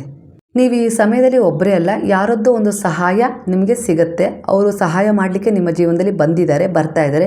ನಿಮ್ಮ ಜೀವನದಲ್ಲಿ ದೊಡ್ಡ ಬದಲಾವಣೆ ಖಂಡಿತ ಆಗುತ್ತೆ ಅನ್ನೋ ರೀತಿಯಲ್ಲಿ ಬರ್ತದೆ. ನಿಮ್ಮ ಪ್ರತಿಭೆ ನಿಧಾನವಾಗಿ ಈಗ ಗುರುತಿಸುವ ಸಮಯ ಬಂದಿದೆ. ಇನ್ನೂ ಕೂಡ ನೀವು ನಂಬಿಕೆ ಇಡ್ಬೋದು. ನಿಮ್ಮ ಪ್ರತಿಭೆ ನಿಮ್ಮನ್ನು ಕೈ ಬಿಡೋದಿಲ್ಲ. ಅದು ಖಂಡಿತವಾಗಿಯೂ ಈಗ ಪೂರ್ಣಗೊಳ್ಳುವ, ನಿಮ್ಮ ಆಸೆ ಪೂರ್ಣಗೊಳ್ಳುವ ಸಮಯಕ್ಕೆ ಒಂದು ವೇದಿಕೆ ತಯಾರಾಗಿದೆ. ಖಂಡಿತ ನಿಮಗೆ ಕೆಲವರ ಸಹಾಯದಿಂದ ನಿಮ್ಮ ಪ್ರತಿಭೆಯನ್ನು ಹೊರ ತರಲಿಕ್ಕೆ ಇಲ್ಲಿ ಎಲ್ಲ ರೀತಿಯ ಒಂದು ಸಿದ್ಧತೆ ನಡೀತಾ ಇದೆ. ನಿಮ್ಮ ಕೆಲಸದಲ್ಲಿ ಶ್ರದ್ಧೆ ಇಡಿ, ಕಲಿಯುವ ಮನಸ್ಸು ಇಟ್ಕೊಳ್ಳಿ. ಇನ್ನೂ ಏನಾದರೂ ಅದರಲ್ಲಿ ಬದಲಾವಣೆ ಮಾಡ್ಕೊಳ್ಬೇಕಾ ಅನ್ನೋ ರೀತಿಯಲ್ಲಿ ನೀವು ನೋಡಿಕೊಂಡು ಮುಂದೆ ಹೋದಾಗ ಗುರು ಅಥವಾ ಮಾರ್ಗದರ್ಶಕ ಸಿಗುವ ಸಮಯ ಇದಾಗಿದೆ ಅನ್ನೋ ರೀತಿಯಲ್ಲಿ ಬರ್ತಾ ಇದೆ. ಸಣ್ಣ ಸಣ್ಣ ಪ್ರಯತ್ನಗಳು ಕೂಡ ದೊಡ್ಡ ದೊಡ್ಡ ಸಾಧನೆ ಆಗಲಿಕ್ಕೆ ನಿಮಗೆ ಸಹಾಯ ಮಾಡ್ತಾ ಇದ್ದಾವೆ. ಅದಕ್ಕೆ ಧೈರ್ಯ ಮತ್ತು ಸಹನೆ ಬೇಕು. ನೀವು ಹಾಕ್ತಾ ಇರುವ ಶ್ರಮ ವ್ಯರ್ಥ ಆಗೋದಿಲ್ಲ. ಅಂದರೆ ನೀವು ಯಾವ ವಿಚಾರದಲ್ಲಿ ನಿಮ್ಮ ಪ್ರತಿಭೆಯನ್ನು ಹೊರಹಾಕಿ ಮುಂದೆ ಹೋಗಬೇಕು ಅಂತೇಳಿ ಯೋಚಿಸ್ತಾ ಇದ್ರೋ ಆ ಕೆಲಸ ಖಂಡಿತ ಆಗುತ್ತೆ. ಒಬ್ಬರ ಜೊತೆ ಸೇರಿ ಮಾಡಿದ ಕೆಲಸ ನಿಮ್ಮ ಕನಸನ್ನು ವಾಸ್ತವಕ್ಕೆ ತರುತ್ತೆ. ಯಾರೋ ಒಬ್ಬರು ನಿಮ್ಮ ನೆರವಿಗೆ ಬಂದೇ ಬರ್ತಾರೆ. ನೀವು ಎಲ್ಲವನ್ನ ಒಬ್ಬರೇ ಮಾಡ್ತೀನಿ ಅಂತೇಳಿ ಪ್ರಯತ್ನಿಸ್ತಾ ಇದ್ದರೆ ಅದರಿಂದ ತಳಮಳ ಮತ್ತು ಒತ್ತಡ ಹೆಚ್ಚಾಗುತ್ತೆ. ಹಾಗಾಗಿ ಮೊದಲಿಗೆ ನಿಮಗೆ ಕೆಲವರ ಸಹಾಯ ಸಿಗುತ್ತೆ. ಅವರ ಸಹಾಯದಿಂದ ಇನ್ನೂ ನೀವೇನಾದರೂ ಕಲಿಯೋದು ಕೂಡ ಸಿಗುತ್ತೆ, ಹೆಚ್ಚಾಗುತ್ತೆ. ಹಾಗೆ ಅಲ್ಲಿ ಒಂದು ಧೈರ್ಯ ಕೂಡ, ಆತ್ಮವಿಶ್ವಾಸ ಕೂಡ ಅವ್ರು ಕಲಿಸ್ತಾರೆ. ಅವರು ಮಧ್ಯದವರೆಗೂ ಇರ್ಬೋದು, ನಂತರ ಹೋಗ್ಬೋದು. ಒಟ್ಟಾರೆಯಾಗಿ ಕೆಲವು ಬದಲಾವಣೆಯನ್ನು ನಿಮ್ಮ ಜೀವನಕ್ಕೆ ತಂದುಕೊಡ್ತಾರೆ. ಒಂದು ಧೈರ್ಯವನ್ನು ತಂದುಕೊಟ್ಟು ಆತ್ಮವಿಶ್ವಾಸದಿಂದ ನಿಮ್ಮ ಪ್ರತಿಭೆಯ ಮೂಲಕ ನೀವು ಬೆಳೆದು ನಿಲ್ಲುವ ಹಾಗೆ ಅವರು ಸಹಾಯ ಮಾಡ್ತಾರೆ ಅನ್ನೋ ರೀತಿಯಲ್ಲಿ ಕೂಡ ಕನೆಕ್ಟ್ ಆಗ್ತದೆ. ಸಹಕಾರದ ಕೊರತೆ ಇದೆ ಅಂತೇಳಿ ನೀವು ಬೈತಾ ಇದ್ರಿ, ಇಷ್ಟು ದಿನ ಅಂದ್ಕೊಳ್ತಾ ಇದ್ರಿ ನಿಮಗೆ ನೀವೇ. ಹಾಗೆ ಯಾರದ್ದೂ ಸಹಾಯ ಸಿಗಲಿಲ್ಲ, ಒಂದು ಕೆಲಸದ ವಿಚಾರದಲ್ಲಿ ಸುತ್ತಮುತ್ತ ಇರುವ ಕೆಲವರು ನನಗೆ ಸ್ಪಂದಿಸಲಿಲ್ಲ ಅನ್ನೋ ರೀತಿಯಲ್ಲಿ ನೀವು ಅಂದ್ಕೊಂಡಿದ್ರಿ. ಈಗ ನಿಮ್ಮಲ್ಲಿ ಸ್ವಲ್ಪ ಅಹಂಕಾರ ಅಥವಾ ನಂಬಿಕೆ ಕೊರತೆ ಇರಬಹುದು. ಅಂದರೆ ನೀವು ಒಂದು ಕಡೆ ಕುಳಿತು ನೀವೇ ನಿಮ್ಮನ್ನು ಜಡ್ಜ್ ಮಾಡ್ಕೊಳ್ಳೋದು, ಇನ್ನೊಬ್ಬರನ್ನ ಜಡ್ಜ್ ಮಾಡ್ಕೊಳ್ಳೋದು, ಅದು ಅಹಂಕಾರ, ನಂಬಿಕೆಯ ಕೊರತೆಯನ್ನು ಸೂಚಿಸ್ತಾ ಇದೆ ಅನ್ನೋ ರೀತಿಯಲ್ಲಿ ಇಲ್ಲಿ ವಿಚಾರ ಬರ್ತದೆ. ನಿಮ್ಮ ಕೆಲಸದಲ್ಲಿ ಸ್ಪಷ್ಟತೆ ಕಡಿಮೆ ಆಗಿದೆ, ನಿಮ್ಮ ಬಗ್ಗೆ ನಿಮಗೆ ನಂಬಿಕೆ ಇಲ್ಲ, ಅದರಿಂದ ಫಲಿತಾಂಶ ತಡವಾಗ್ತಾ ಇದೆ. ಖಂಡಿತ ನೀವು ನಂಬಿಕೆಯೊಂದಿಗೆ ಮುಂದೆ ಸಾಗಿದರೆ ನಿಮಗೆ ಗುರು ಯಾವುದಾದ್ರೂ ರೂಪದಲ್ಲಿ ಸಹಾಯ ಮಾಡ್ತಾರೆ. ನೀವು ನಂಬಿದ ಶಕ್ತಿಗಳು ನಿಮ್ಮ ಸುತ್ತಮುತ್ತ ಪ್ರವಹಿಸ್ತಾ ಇರ್ತವೆ. ಆದರೆ ನೀವು ಸಂಶಯಾಸ್ಪದವಾಗಿ ಅವರನ್ನು ನೋಡಿದಾಗ ಆ ಶಕ್ತಿಗಳು ಅಲ್ಲೇ ಇದ್ದರೂ ಕೂಡ ನಿಮಗೇನು ಸಹಾಯ ಮಾಡಲಿಕ್ಕೆ ಆಗೋದಿಲ್ಲ ಅನ್ನೋ ರೀತಿಯಲ್ಲಿ ಬರ್ತದೆ. ಹಾಗಾಗಿ ಸಹಾಯ ಕೇಳುವುದರಲ್ಲಿ ತಪ್ಪಿಲ್ಲ. ಹಾಗೆ ಸಹಾಯ ಮಾಡ್ತೀನಿ ಅಂತೇಳಿ ಬಂದಾಗ ಸಹಾಯ ಸ್ವೀಕರಿಸೋದು ಕೂಡ ತಪ್ಪಿಲ್ಲ. ಕೆಲವೊಂದು ಕಾರ್ಮಿಕ್ ಸೋಲ್ಸ್ ಎನರ್ಜಿಗಳು ಕೂಡ ಈ ರೀತಿ ಕನೆಕ್ಟ್ ಆಗ್ತಾ ಇರ್ತವೆ. ಅವು ನಿಮಗೆ ಸಹಾಯ ಮಾಡ್ತವೆ. ಸಮಯ ಬಂದಾಗ ಅವು ನಿಮ್ಮನ್ನು ಬಿಟ್ಟು ದೂರ ಹೋಗ್ತವೆ. ಆಗಲೇ ನೀವು ಸಾಕಷ್ಟು ಪಾಠವನ್ನು ಕೂಡ ಅದರಿಂದ ಕಲ್ತಿರ್ತೀರ, ಧೈರ್ಯವನ್ನು ಕೂಡ ಕಲ್ತಿರ್ತೀರ. ಹಾಗೆ ಬಿಡುವಿಕೆಯನ್ನು ಕೂಡ ನೀವು ಕಲಿತು ಮತ್ತೆ ಸರಿಯಾದ ದಾರಿಯಲ್ಲಿ ನಡೆಯೋದನ್ನು ನೀವು ದೃಢ ವಿಶ್ವಾಸದಿಂದ ಕಲ್ತಿರ್ತೀರ. ಹಾಗಾಗಿ ಈ ರೀತಿ ವ್ಯತ್ಯಾಸಗಳು ಜೀವನದಲ್ಲಿ ಏರಿಳಿತಗಳು ಆಗ್ತಾನೆ ಇರ್ತವೆ. ಅದು ಬದಲಾವಣೆಯ ಹಂತ ಆಗಿರುತ್ತೆ. ಹಾಗಾಗಿ ಆ ಬದಲಾವಣೆಯ ಹಂತ ಶುರುವಾದಾಗ ಕೆಲವರು ಬರ್ತಾರೆ, ಕೆಲವರು ಹೋಗ್ತಾರೆ, ಕೆಲವು ವಿಚಾರಗಳಿಂದ ನೋವಾಗುತ್ತೆ, ಕೆಲವು ವಿಚಾರಗಳಿಂದ ಆತ್ಮವಿಶ್ವಾಸ ಹೆಚ್ಚಾಗುತ್ತೆ. ಈ ರೀತಿಯೆಲ್ಲ ನಡೀತಾ ಇರುತ್ತೆ ಅನ್ನೋ ರೀತಿಯಲ್ಲಿ ಬರ್ತಾ ಇದೆ. ಹಾಗಾಗಿ ಯಾವುದನ್ನು ಜಡ್ಜ್ ಮಾಡಬೇಡಿ, ಯಾವುದನ್ನು ಕಡೆಗಣಿಸಬೇಡಿ. ಜೀವನ ಹೇಗೆ ಬರುತ್ತಲ್ಲ ಅದನ್ನು ಧೈರ್ಯವಾಗಿ ಸ್ವೀಕರಿಸ್ತಾ ಎಲ್ಲವನ್ನು ಸಂಭಾಳಿಸ್ತೀನಿ, ನನ್ನ ಜೊತೆ ದೈವಶಕ್ತಿ ಇದೆ, ನನ್ನ ಒಳ್ಳೆಯ ಉದ್ದೇಶದ ಕರ್ಮಗಳಿದ್ದಾವೆ ಅನ್ನೋ ರೀತಿಯಲ್ಲಿ ನೀವು ಎಷ್ಟು ನಂಬಿಕೆ ಇಟ್ಟು ಮುಂದೆ ಸಾಗ್ತೀರೋ ಅಷ್ಟೇ ಈ ಬ್ರಹ್ಮಾಂಡದ ದಿವ್ಯ ಶಕ್ತಿಗಳು ನಿಮಗೋಸ್ಕರ ಒಳ್ಳೆಯ ಬಾಗಿಲನ್ನು ತೆರೀತಾ ಹೋಗ್ತವೆ ಅನ್ನೋ ರೀತಿಯಲ್ಲಿ ಬರ್ತಾ ಇದೆ ಮೆಸೇಜ್. ಜೀವನದಲ್ಲಿ ನಾನು ಎಲ್ಲ ಒಬ್ಬನೇ ಮಾಡ್ಕೊಳ್ಬೇಕಾ, ನನಗೆ ಯಾರದ್ದು ಬೆಂಬಲ ಇಲ್ವಾ, ನನಗೆ ಯಾರು ಭರವಸೆ ಕೊಡಲ್ವಾ, ಯಾವುದೂ ಸಹಾಯ ಸಿಗಲ್ವಾ ಅಂತೇಳಿ ನಿಮ್ಮನ್ನು ನೀವು ಕೇಳ್ಕೊಳ್ತಾ ಇದ್ರಿ. ಸರಿಯಾದ ಜನರು ಸರಿಯಾದ ಸಮಯದಲ್ಲಿ ಖಂಡಿತ ಬರ್ತಾರೆ ಅನ್ನೋ ರೀತಿಯಲ್ಲಿ ಬಾಬಾ ಹೇಳ್ತಿದ್ದಾರೆ. ಮೊದಲು ನೀವು ಆ ಒಂದು ಹೆಜ್ಜೆ ಇಡಿ, ದೃಢವಾದ ಹೆಜ್ಜೆ, ತನ್ನಿಂದ ತಾನೇ ಅಲ್ಲಿ ಒಂದು ಸಹಾಯ, ಒಂದು ಭರವಸೆ, ಒಂದು ಆಸರೆ ಸಿಗುತ್ತೆ ಅನ್ನೋ ರೀತಿಯಲ್ಲಿ ಕೂಡ ಬಾಬಾ ಹೇಳ್ತಾ ಇದ್ದಾರೆ. ನಿಮ್ಮ ಮನಸ್ಸಿನಲ್ಲಿ ಯಾವ ರೀತಿ ಒಂದು ಗೊಂದಲ ಇದೆ, ಒಂದು ಸಂಶಯ ಇದೆಯಲ್ಲ, ಅದನ್ನು ಇಗ್ನೋರ್ ಮಾಡಿ. ಎಲ್ಲ ಆಲೋಚನೆಗಳು ಸತ್ಯ ಅಲ್ಲ. ಕೆಲವು ಭಯ, ಕೆಲವು ಹಳೆಯ ನೋವುಗಳ ಪ್ರತಿಬಿಂಬ ಮಾತ್ರ ಆಗಿರ್ತವೆ. ಹಾಗಾಗಿ ಕೆಲವು ವಿಚಾರಗಳನ್ನು ಇಗ್ನೋರ್ ಮಾಡಿ ನೀವು ಜೀವನದಲ್ಲಿ ಮುಂದೆ ಹೋಗಬೇಕು. ನಾನು ನಿಮ್ಮ ಜೊತೆ ಇದ್ದೇನೆ. ಪ್ರತಿ ಪರಿಸ್ಥಿತಿಯಲ್ಲೂ ನೀವು ಒಬ್ಬರೇ ಅಲ್ವೇ ಅಲ್ಲ. ನೀವು ಎಷ್ಟೇ ಒಂಟಿಯಾಗಿರುವಂತೆ ಅಂತ ಅನಿಸಿದರೂ ಕೂಡ ಒಂದು ಶಕ್ತಿ ನಿಮ್ಮನ್ನು ಕಾಪಾಡ್ತಾ ಇದೆ ಅನ್ನೋ ರೀತಿಯಲ್ಲಿ ಮೆಸೇಜ್ ಕಾಣಿಸ್ತಾ ಇದೆ. ಅದು ಆ ಶಕ್ತಿಯನ್ನು ನೀವು ತುಂಬ ನಂಬಿದ್ದೀರಾ ಅಂದರೆ ಅದು ಗುರುಶಕ್ತಿ ಆಗಿರ್ಬೋದು, ದೈವಶಕ್ತಿ ಆಗಿರ್ಬೋದು, ಹಾಗೆ ಯಾವುದೋ ಒಂದು ದೇವಿಯ ಶಕ್ತಿಯ ಕನೆಕ್ಷನ್ ಕೂಡ ಇಲ್ಲಿ ನಿಮ್ಮ ಈಗಿನ ಎನರ್ಜಿಗೆ ಕನೆಕ್ಟ್ ಆಗ್ತದೆ. ಹಾಗಾಗಿ ಇಲ್ಲಿ ನಿಮಗೆ ಒಂದು ಯಾವ ರೀತಿ ಮೆಸೇಜ್ ಸಿಗ್ತಾ ಇದೆ ಅಂದರೆ ನಿಮ್ಮ ಮನಸ್ಸೇ ನಿಮ್ಮ ಯುದ್ಧ ಭೂಮಿ, ಅಲ್ಲಿ ಶಾಂತಿ ತರೋದು ನಿಮ್ಮ ಕೈಯಲ್ಲೇ ಇದೆ ಅನ್ನೋ ರೀತಿಯಲ್ಲಿ ಇಲ್ಲಿ ಒಂದು ಸಂದೇಶ ಸಿಗ್ತದೆ. ಹಳೆಯ ನೋವುಗಳನ್ನು ಹಿಡಿದುಕೊಂಡು ಕುಳಿತುಕೊಳ್ಬೇಡಿ, ಅವು ನಿಮ್ಮನ್ನು ಮುಂದೆ ಹೋಗೋದನ್ನು ತಡೀತಾ ಇದ್ದಾವೆ. ನಿಮ್ಮ ಚಿಂತನೆಗಳನ್ನು ಸ್ವಚ್ಛ ಮಾಡ್ಕೊಳ್ಳಿ. ನಿಮ್ಮ ಹೃದಯಕ್ಕೆ ಒಂದು ಮಾತು ನೀವೇ ಹೇಳ್ಕೊಳ್ಳಿ, ನಾನು ಸುರಕ್ಷಿತ, ನಾನು ಒಬ್ಬನೇ ಅಲ್ಲ ಅನ್ನೋ ರೀತಿಯಲ್ಲಿ ಹೇಳ್ಕೊಂಡು ಮುಂದೆ ಸಾಗಿ ಅನ್ನೋ ರೀತಿಯಲ್ಲಿ ಬರ್ತದೆ. ಈ ಸಮಯ ಕಷ್ಟವಾಗಿರ್ಬೋದು, ಆದರೆ ಇದು ಕಳೆದು ಹೋಗುವ ಹಂತ ಮಾತ್ರ ಅದ್ಭುತವಾದ ಒಂದು ತಿರುವನ್ನು ನಿಮಗೆ ಪರಿಚಯ ಮಾಡಿಸಿ ಹೋಗುತ್ತೆ ಅನ್ನೋ ರೀತಿಯಲ್ಲಿ ಬರ್ತದೆ. ನೀವು ಧೈರ್ಯದಿಂದ ಮುಂದೆ ಸಾಗುವ ಪ್ರಯತ್ನ ಮಾಡಿ. ನಿಮ್ಮೊಳಗಿನ ಶಕ್ತಿ ನಿಮ್ಮನ್ನು ಬೆಳಕಿನ ಕಡೆ ಕರ್ಕೊಂಡು ಹೋಗುತ್ತೆ. ನೀವೀಗ ಒಂದು ಗೊಂದಲದ ಮಧ್ಯದಲ್ಲಿದ್ದೀರಾ. ಇಲ್ಲಿ ಯಾವ ರೀತಿ ಒಂದು ನಿರ್ಧಾರ ತಗೊಳ್ಬೇಕು ಅಂತೇಳಿ ಗೊತ್ತಾಗದೆ ಒದ್ದಾಡ್ತಾ ಇದ್ದೀರಾ. ಮನಸ್ಸು ಹೇಳೋದೇ ಬೇರೆ, ಆದರೆ ನಿಮ್ಮ ಆತ್ಮಸಾಕ್ಷಿ ಹೇಳೋದೇ ಬೇರೆಯಾಗಿದೆ. ಅದಕ್ಕೆ ನೀವು ಒಂದು ಸತ್ಯವನ್ನು ಒಪ್ಪಿಕೊಳ್ಳುವ ಪ್ರಯತ್ನ ಮಾಡಬೇಕು ಅನ್ನೋ ರೀತಿಲಿ ಬರ್ತಾ ಇದೆ. ಅಂದರೆ ಭಯದಿಂದ ಕಣ್ಣೇನಾದರೂ ಮುಚ್ಕೊಂಡ್ರಿ ಅಂದರೆ ಆ ಅದ್ಭುತ ಕಾಣೋದಿಲ್ಲ ಅನ್ನೋ ರೀತಿಲಿ ಬಾಬಾ ಹೇಳ್ತಾ ಇದ್ದಾರೆ. ನೀವು ನಂಬಿದ ಗುರು ದೈವಶಕ್ತಿಗಳು ನಿಮಗಿಲ್ಲಿ ಒಂದು ಉಡುಗೊರೆ ಕೊಡಲಿಕ್ಕೆ ಹೊರಟಿದ್ದಾರೆ. ಅಂದರೆ ಹೊಸ ಅವಕಾಶ ಬರ್ತಾ ಇದೆ, ಹೊಸ ಕೆಲಸ, ಹಣದ ಅವಕಾಶ ಅಥವಾ ಸ್ಥಿರ ಜೀವನದ ಒಂದು ಬಾಗಿಲು ತೆರೀತಾ ಇದೆ. ಇದು ದೇವರ ಕೊಡುಗೆಯಾಗಿದೆ. ಆದರೆ ಅದನ್ನು ಹಿಡಿಬೇಕು, ಅದು ನಿಮ್ಮ ಜೊತೆ ಇಟ್ಕೊಳ್ಬೇಕು, ಅದು ನಿಮಗೆ ಸಿಗಬೇಕು ಅಂದರೆ ನೀವು ಸ್ಪಷ್ಟ ನಿರ್ಧಾರವನ್ನು ತೊಗೊಳ್ಬೇಕು. ಆಗಲೇ ಅದು ನಿಮಗೆ ಸಿಗುತ್ತೆ. ಯಾಕಂದರೆ ಅದಾಗಲೇ ಸಿದ್ಧಗೊಂಡು ನಿಮ್ಮ ಎದುರಿಗೆ ನಿಂತಿದೆ. ಆದರೆ ನೀವೇ ಗೊಂದಲ ಸಂಶಯದಲ್ಲಿದ್ದೀರಾ. ಸರಿಯಾದ ನಿರ್ಧಾರಗಳನ್ನು ತೊಗೊಳಕ್ಕಾಗ್ತಾ ಇಲ್ಲ. ಒಂದು ದೃಢವಾದ ವಿಶ್ವಾಸವಿಟ್ಟು ಮುಂದೆ ಹೆಜ್ಜೆ ಇಟ್ಟರೆ ಖಂಡಿತ ಎಲ್ಲವೂ ನಿಮಗೆ ಸಿಗ್ತವೆ. ನಿಮ್ಮ ಗೊಂದಲದಿಂದ ಹೊರ ಬರಬೇಕು ಅನ್ನೋ ರೀತಿಲಿ ಬಾಬಾ ಹೇಳ್ತಿದ್ದಾರೆ. ನೀವು ಧೈರ್ಯವಾಗಿ ಆಯ್ಕೆ ಮಾಡಿದಾಗಲೇ ನಿಮ್ಮ ಜೀವನದಲ್ಲಿ ಅದ್ಭುತಗಳು ನಡೀತವೆ. ನೀವು ಒಬ್ಬರೇ ಅಲ್ಲ, ನಿಮ್ಮ ಜೊತೆ ನಾನಿದ್ದೀನಿ ಅನ್ನುವ ಒಂದು ಮೆಸೇಜನ್ನು ಬಾಬಾ ಇಲ್ಲಿ ನಿಮಗೋಸ್ಕರ ಕೊಡ್ತಾ ಇದ್ದಾರೆ. ಮುಂದಿನ 72 ಗಂಟೆಯ ಒಳಗೆ ವೈಯಕ್ತಿಕ ಸಂಬಂಧದಲ್ಲಿ ಏನೋ ಒಂದು ಬಿರುಕು ಮೂಡಿ ದೂರ ಆದವರು ಖಂಡಿತ ನಿಮ್ಮ ಒಂದು ಕಾಳಜಿ ಪ್ರೀತಿಯನ್ನು ಅರ್ಥ ಮಾಡಿಕೊಂಡು ಅವರ ತಪ್ಪನ್ನು ಹಾಗೆ ಅವರ ಈಗೋವನ್ನು ತೊರೆದು ಅದನ್ನು ಕೂಡ ಅರ್ಥ ಮಾಡಿಕೊಂಡು ಅವರು ನಿಮ್ಮ ಬಳಿ ಮರಳ್ತಾರೆ ಅನ್ನೋ ರೀತಿಯಲ್ಲಿ ಬರ್ತದೆ. ಮ್ಯಾನಿಫೆಸ್ಟ್ ಮಾಡಿ. ಹಾಗೆ 2 ತುಪ್ಪದ ದೀಪಗಳನ್ನು ಭಗವಂತನ ಎದುರಿಗೆ ಬೆಳಗಿಸಿ ಪ್ರಾರ್ಥನೆ ಕೂಡ ಮಾಡ್ಕೊಳ್ಳಿ. ಖಂಡಿತ ಅವರನ್ನು ಈ ರೀತಿಯಾಗಿ ಒಂದು ಪಾಸಿಟಿವ್ ಎನರ್ಜಿಯೊಂದಿಗೆ ಸ್ವಾಗತ ಮಾಡಿ. ಯಾಕಂದರೆ ಅವರಲ್ಲಿ ಕೆಲವು ಸಂದೇಹಗಳು ಇನ್ನೂ ಇದೆ. ನಾನೇ ಹೋಗಬೇಕಾ ಅನ್ನೋ ರೀತಿಲಿ. ಅಂದರೆ ತಪ್ಪು ಮಾಡಿದ್ದವರೇ ಇಲ್ಲ, ಅಲ್ಲಿ ಒಂದು ರೀತಿಯ ಸಮಸ್ಯೆ ಕೂಡ ಆಗಿತ್ತು, ಜಗಳ ಕೂಡ ಆಗಿತ್ತು. ಆದರೆ ಅದರಿಂದ ಅಂದರೆ ವೈಯಕ್ತಿಕ ಸಂಬಂಧದಲ್ಲಿ ಕೆಲವು ಬಿರುಕುಗಳು ಮೂಡಿ ಅಂತರ ಹೆಚ್ಚಾಗಿದೆ. ಆದರೆ ಅವ್ರು ಬರಬೇಕು ಅಂತೇಳಿ ಮನಸ್ಸು ಮಾಡ್ತಿದ್ರೆ ಅದಕ್ಕೊಂದು ನೀವು ದಾರಿ ಕೊಡಬೇಕು ಅನ್ನೋ ರೀತಿಲಿ. ಅಂದರೆ ನೆಗೆಟಿವ್ ಆಗಿ ಅವ್ರು ಬಂದ ತಕ್ಷಣ ವಿಚಾರ ಮಾತಾಡೋದಾಗಿರಲಿ, ಇಲ್ಲ ಅವರು ಈಗ ದೂರ ಇದ್ದಾರೆ ಅಂದಾಗಲೂ ಕೂಡ ನೆಗೆಟಿವ್ ಆಗಿ ಅವ್ರ ಬಗ್ಗೆ ಥಿಂಕ್ ಮಾಡೋದಾಗಲಿ ಮಾಡಬೇಡಿ. ಸ್ವಾಗತ ಮಾಡ್ಕೊಳ್ಳಿ. ಮ್ಯಾನಿಫೆಸ್ಟ್ ಮಾಡ್ತಾ ಇದ್ದೀರಾ ತಾನೇ, ಅವ್ರು ಬರಬೇಕು, ನಮ್ಮ ಜೀವನ ಸರಿಯಾಗಬೇಕು ಅಂತೇಳಿ. ಅದರಲ್ಲಿ ಮತ್ತೆ ಯಾಕೆ ಸಂದೇಹ, ಮತ್ತೆ ಯಾಕೆ ಅವ್ರ ಬಗ್ಗೆ ಒಂದು ನೆಗೆಟಿವ್ ವಿಚಾರ ಅಲ್ವಾ? ಹಾಗಾಗಿ ಒಂದು ಸ್ವಾಗತ ಮಾಡಿ. ಹಾಗೆ ಒಂದು 2 ತುಪ್ಪದ ದೀಪಗಳನ್ನು ಭಗವಂತನ ಎದುರಿಗೆ ಬೆಳಗಿಸಿ ಸ್ಮರಣೆ ಮಾಡಿ ಅನ್ನೋ ರೀತಿಯಲ್ಲಿ ಬರ್ತದೆ. 72 ಗಂಟೆ ಒಳಗೆ ಅವರು ನಿಮ್ಮ ಜೀವನಕ್ಕೆ ಮತ್ತೆ ಮರಳಿ ಬರ್ತಾರೆ. ಹಾಗೆ ಅವರು ನಿಮ್ಮ ಜೀವನಕ್ಕೆ ಮರಳಿ ಬರ್ತಾ ಇರೋದಕ್ಕೋಸ್ಕರ ಈ ಬ್ರಹ್ಮಾಂಡಕ್ಕೆ, ನೀವು ನಂಬಿದ ಗುರುವಿಗೆ, ದೈವಶಕ್ತಿಗೆ ಒಂದು ಕೃತಜ್ಞತೆಯನ್ನು ಈ ರೀತಿಯಾಗಿ ಒಂದು ತುಪ್ಪ ದೀಪದ ಬೆಳಗುವ ಮೂಲಕ ಒಂದು ಕೃತಜ್ಞತೆಯನ್ನು ಸಲ್ಲಿಸಿ, ಗ್ರ್ಯಾಟಿಟ್ಯೂಡ್ ಹೇಳಿ ಅವರಿಗೆ. ಅಂದರೆ ಈ 72 ಗಂಟೆಗಳ ಒಂದು ಎನರ್ಜಿ ಅವರು ನಿಮ್ಮ ಬಗ್ಗೆ ಆಲೋಚನೆ ಮಾಡ್ತಾ ಇರೋದನ್ನು ಇಲ್ಲಿ ತೋರಿಸ್ತಾ ಇದೆ. ಹಾಗಾಗಿ ಈ ಸಮಯದಲ್ಲಿ ನಿಮ್ಮ ಮ್ಯಾನಿಫೆಸ್ಟ್ ಒಂದು ಇನ್ನೂ ದೃಢವಾದ ನಂಬಿಕೆಯೊಂದಿಗೆ ಕೂಡಿದರೆ ಖಂಡಿತ ಅವರಲ್ಲಿರುವ ಕೆಲವು ಭಿನ್ನಾಭಿಪ್ರಾಯಗಳಾಗಿರ್ಬೋದು, ಕೆಲವೊಂದು ನೆಗೆಟಿವ್ ವಿಚಾರಗಳಾಗಿರ್ಬೋದು, ಅವ್ರು ಮಾಡಿದ ತಪ್ಪಾಗಿರ್ಬೋದು, ಇವೆಲ್ಲದೂ ಅವರಿಗೆ ಗೊತ್ತಾಗಿ ಅವರು ಆದಷ್ಟು ಬೇಗನೆ ಈ 72 ಗಂಟೆ ಒಳಗೆ ನಿಮ್ಮನ್ನು ಸೇರ್ಬೋದು, ಮೆಸೇಜ್ ಕಳಿಸ್ಬೋದು, ಫೋನ್ ಮಾಡ್ಬೋದು, ಇಲ್ಲ ಅವರಿಂದ ಏನಾದರೂ ಒಂದು ಉಡುಗೊರೆ ಕೊಡ್ಬೋದು. ಈ ರೀತಿಯಲ್ಲಿ ಮೆಸೇಜ್ ಬರ್ತಾ ಇದೆ. ಅಂದರೆ ಅವರೀಗ ಒಂದು ನಿಮ್ಮನ್ನು ತುಂಬ ನೆನಪು ಮಾಡ್ಕೊಳ್ತಾ ಇದ್ದಾರೆ. ಹಾಗೆ ನಿಮ್ಮ ಹತ್ರ ಹೇಗೆ ಬರೋದು ಅಂತೇಳಿ ಒಂದು ಯೋಜನೆ ನಡೆಸ್ತಾ ಇದ್ದಾರೆ. ಒಟ್ಟಾರೆಯಾಗಿ ಏನೋ ಒಂದು ಸಿದ್ಧತೆ ಮಾಡ್ತಾ ಇದ್ದಾರೆ. ಅವರು ಅಳ್ತಾನೂ ಇರ್ಬೋದು, ಹಾಗೆ ಸಂತೋಷನೂ ಪಡ್ತಾ ಇರ್ಬೋದು. ನಾನು ಮತ್ತೆ ಮರಳಿ ನನ್ನ ಸ್ವಂತ ಒಂದು ನಿಜವಾದ ಪ್ರೀತಿಯ ಕಡೆ ಹೋಗ್ತಾ ಇದ್ದೀನಿ ಅನ್ನೋ ರೀತಿಲಿ. ನಿಮ್ಮ ಇಷ್ಟು ದಿನದ ಒಂದು ಪ್ರಾಮಾಣಿಕ ಪ್ರಯತ್ನ, ನಿಷ್ಠೆಯ ಪ್ರಾರ್ಥನೆಗೆ ಫಲ ಸಿಗ್ತಾ ಇದೆ. ಅಂದರೆ ಕೆಲವೊಂದು ವಿಚಾರಗಳಲ್ಲಿ ಅವರು ಏನು ನೆಗೆಟಿವ್ ಆಗಿ ನಿಮ್ಮ ಬಗ್ಗೆ ಅಂದ್ಕೊಂಡಿದ್ರು, ಇಲ್ಲ ನಿಮ್ಮಲ್ಲಿ ಏನೋ ಒಂದು ಕೊರತೆ ಇತ್ತಾ, ಏನಿತ್ತ ಒಟ್ಟು ಸಮಸ್ಯೆ, ಇಲ್ಲ ಅವರ ಮನಸ್ಸಿನ ಒಂದು ಖಿನ್ನತೆಯ ಭಾವ, ಅದೆಲ್ಲವೂ ಈಗ ಒಂದು ನೀರಾಗಿ ಕರಗ್ತಾ ಇದೆ. ಅಂದರೆ ಯಾವುದು ಒಳ್ಳೆಯದು ಅದು ಉಳಿತಾ ಇದೆ, ಯಾವುದು ತಪ್ಪಾಗಿತ್ತೋ ಅದು ಕರಗ್ತಾ ಇದೆ. ಆ ರೀತಿ ಒಂದು ಎನರ್ಜಿ ಇಲ್ಲಿ ಕನೆಕ್ಟ್ ಆಗ್ತಾ ಇದೆ. ಸೋಲ್ಮೇಟ್ ಎನರ್ಜಿ ಯಾವ ರೀತಿ ಕನೆಕ್ಟ್ ಆಗ್ತಾ ಇದೆ ಅಂದರೆ, ಆ ದೂರವಾದ ವ್ಯಕ್ತಿಯ ಮನಸ್ಸಿಗ ಅವರು ಹೊರಗೆ ಶಾಂತವಾಗಿರುವಂತೆ ಕಾಣ್ತಾ ಇರ್ಬೋದು, ಆದರೆ ಒಳಗೆ ತುಂಬ ಒಬ್ರಿಗೊಬ್ಬರೇ ಮಾತನಾಡ್ಕೊಳ್ತಾ ಇದ್ದಾರೆ, ಅವರೇ ಮಾತನಾಡ್ಕೊಳ್ತಾ ಇದ್ದಾರೆ ಅನ್ನೋ ರೀತಿಯಲ್ಲಿ ಬರ್ತದೆ. ಒಂದು ಸಮಯದಲ್ಲಿ ನಿಮ್ಮಿಬ್ಬರ ನಡುವೆ ಪ್ರೀತಿ ನಿಜವಾಗಿತ್ತು. ಆ ನೆನಪುಗಳು ಅವರಿಗೆ ಇಂದಿಗೂ ಹೋಗಿಲ್ಲ. ಆದರೆ ಈಗ ಅವರು ದೂರ ಉಳಿಯೋದಕ್ಕೆ ಕಾರಣ ಮನಸ್ತಾಪ, ತಪ್ಪು ಅರ್ಥಗಳು ಅಥವಾ ಇನ್ನೊಂದು ಸಂಬಂಧದ ಪ್ರಭಾವ ಆಗಿರ್ಬೋದು ಅನ್ನೋ ರೀತಿಯಲ್ಲಿ ಕೂಡ ಕನೆಕ್ಟ್ ಆಗ್ತದೆ. ಆದರೆ ಕೆಲವೊಮ್ಮೆ ನಿಮ್ಮನ್ನು ಮಿಸ್ ಮಾಡ್ಕೊಳ್ತಾ ಇದ್ದಾರೆ ಅವರು.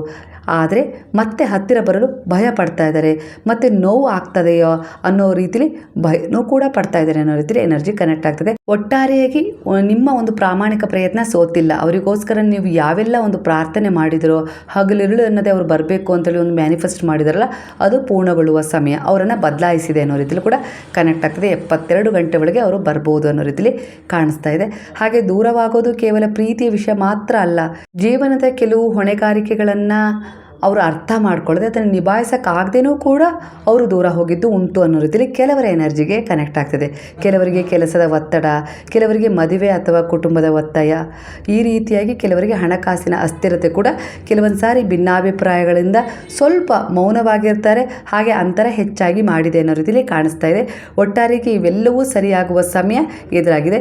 ಅವರು ತೆಗೆದುಕೊಂಡ ನಿರ್ಧಾರ ಈ ಸಂಬಂಧದಿಂದ ದೂರ ಆಗಬೇಕು ಅಂತೇಳಿ ಈ ಒತ್ತಡದಿಂದ ತೆಗೆದುಕೊಂಡ್ರು, ಒಟ್ಟಾರೆಯಾಗಿ ಇಲ್ಲ ಇನ್ನೊಂದು ಆಕರ್ಷಣೆಯಿಂದ ತಗೊಂಡ್ರು, ಒಟ್ಟಾರೆ ಈಗ ಅವರು ನಿಮ್ಮ ಜೀವನದಲ್ಲಿ ಮರಳಿ ಬರಬೇಕು, ಜೀವನವನ್ನು ಮೊದಲಿನಂತೆ ಸರಿಪಡಿಸ್ಕೊಳ್ಬೇಕು ಅಂತೇಳಿ ಬಯಸ್ತಾ ಇದ್ದಾರೆ. ನೀವು ಕೂಡ ಅದಕ್ಕೆ ಸ್ಪಂದಿಸಬೇಕು. ಅಂದರೆ ಅವರು ಬಂದಾಗ ಇಲ್ಲ ಒಂದು ಮೆಸೇಜನ್ನು ಕಳಿಸಿದಾಗ ನೀವು ಯಾವ ರೀತಿ ಇರ್ತೀರಾ, ಅಂದರೆ ಈಗ ಅವ್ರು ಇಲ್ದಾಗ ನೀವು ಅವ್ರು ಬರಬೇಕು ಅಂತೇಳಿ ಬಯಸ್ತಾ ಇದ್ದೀರಾ, ಅವ್ರು ಬಂದಾಗ ನೀವು ಅವರಲ್ಲಿ ಯಾವುದೇ ರೀತಿ ಒಂದು ನೆಗೆಟಿವ್ ವಿಚಾರಗಳನ್ನು ನೋಡಬಾರ್ದು, ಕೆದಕಬಾರ್ದು, ಮಾತನಾಡಬಾರ್ದು.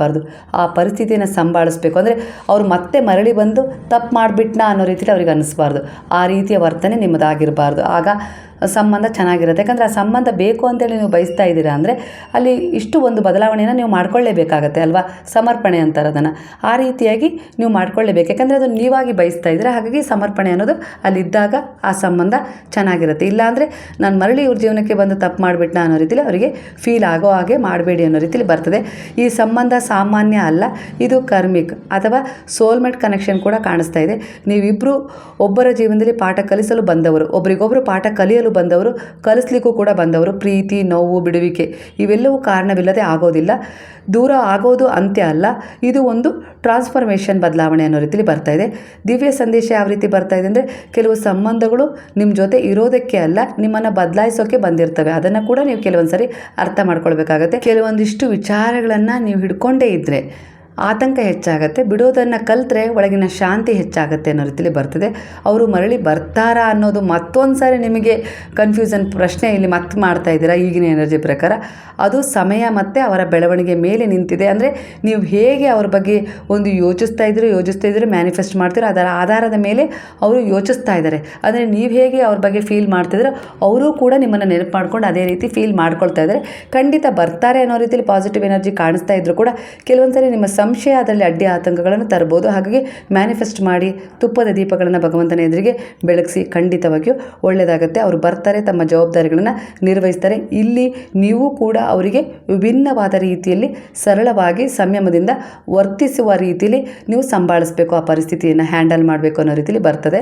ಅಂದರೆ ಸರಿದೂಗಿಸ್ಕೊಂಡು ಹೋಗುವ ಒಂದು ಕ್ಷಮತೆ ನಿಮ್ಮಲ್ಲೂ ಕೂಡ ಇರಬೇಕು. ಯಾಕಂದರೆ ತಪ್ಪಾಗಿ ಹೋಗ್ಬಿಟ್ಟಿದೆ.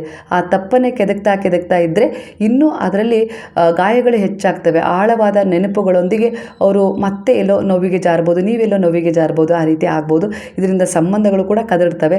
ನಿಮ್ಮ ಸುತ್ತಮುತ್ತ ಇರುವ ಪರಿಸರ ಕೂಡ ಅಶುದ್ಧ ಆಗಿಬಿಡುತ್ತೆ. ಹಾಗಾಗಿ ನೀವು ನಿಮ್ಮನ್ನು ಸಂಭಾಳಿಸ್ಕೊಂಡಾಗ ಖಂಡಿತವಾಗಿಯೂ ಆ ಸಂಬಂಧವನ್ನು ಸರಿಪಡಿಸ್ಕೊಳ್ಬೋದು. ಯಾಕಂದರೆ ಅವರೇ ಆಗಿ ಬಂದಿದ್ದಾರಲ್ಲ, ಇಲ್ಲಿ ಅವರಿಗೆ ಒಂದು ಅವಕಾಶವನ್ನು ನೀವು ಕೊಡಬೇಕು. ಮೊದಲಿನಂತೆ ಪ್ರೀತಿ, ನಂಬಿಕೆಯಿಂದ ಅವ್ರ ಜೊತೆ ಮೂವ್ ಮಾಡಿ, ಖಂಡಿತವಾಗಿಯೂ ಅವರು ಸ್ವಲ್ಪ ಬದಲಾಗ್ತಾರೆ, ನೀವು ಕೂಡ ಬದಲಾಗ್ತೀರಾ ಅನ್ನೋ ರೀತಿಯಲ್ಲಿ ಬರ್ತಾ ಇದೆ. ಅದು ಸಂಬಂಧವನ್ನು ನೀವಾಗಿ ಮಾಡಿಕೊಂಡು ಆ ಸಂಬಂಧದಲ್ಲಿ ತುಂಬ ವರ್ಷಗಳ ಕಾಲ ಇದ್ರಿ. ಆದರೆ ಆ ಸಂಬಂಧ ಬೇಡ ಅಂತೇಳಿ ನೀವು ತಿರಸ್ಕಾರ ಮಾಡಿ ಈಗ ಮತ್ತೊಂದು ಸಂಬಂಧಕ್ಕೆ ಬಂದ್ರಿ.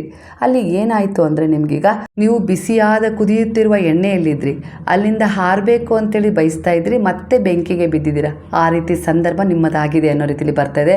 ಇದು ನಿಮ್ಮ ಪೂರ್ವ ಕರ್ಮವನ್ನು ಸೂಚಿಸ್ತಾ ಇದೆ.